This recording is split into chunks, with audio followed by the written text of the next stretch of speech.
Bonjour, alors aujourd'hui je vous propose de travailler le schéma corporel avec votre enfant en commençant par le visage parce que quand on est en petite section on s'attarde sur le visage. Donc pour ça, tout simplement je vous propose de prendre une assiette, une vraie assiette si vous avez que ça, en plastique si vous en avez, en carton, l'assiette que vous voulez, ça peut être carré, hein, c'est pas très grave, on dira à l'enfant que la tête est carrée, que c'est une tête bizarre, bon c'est quand même mieux quand c'est rond mais... On fait avec ce qu'on a. On explique à l'enfant que ça, c'est une tête. Mais que sur la tête, normalement, il n'y a pas juste un cercle, on a des choses. Donc on essaie de lui faire dire, par exemple, sur ton visage, il y a des yeux, un nez, une bouche. Et là, vous pouvez lui proposer des petits dessins. Hop, 2 yeux, un nez, une bouche. J'ai fait aussi des oreilles, c'est pas obligatoire, mais on peut aussi proposer les oreilles. Et voilà, donc c'est l'enfant qui doit lui-même construire le visage.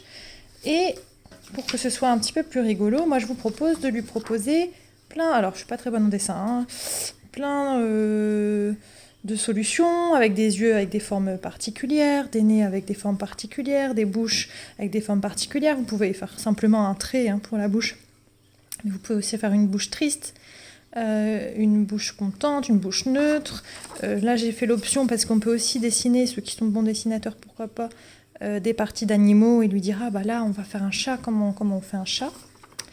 Et donc voilà, donc vous découpez tous les morceaux et c'est à l'enfant de reconstituer le visage. Et donc ensuite, vous validez ou non le schéma corporel qu'il vous aura proposé. Est-ce que sur mon visage, il y a 2 yeux? Oui, là sur le tien, il y en a 2, c'est parfait. Un nez, oui. Sur le tien, il y en a un, c'est très bien. Une bouche, oui. 2 oreilles, oui. Voilà. Vous pouvez aussi, j'ai oublié de vous préciser, utiliser autre chose que des dessins. Vous pouvez faire la même chose avec, par exemple, des fleurs. Vous pouvez utiliser deux fleurs pour faire les yeux. Voilà, une tige comme ça pour faire le nez, et puis d'autres pour le reste, selon votre imagination.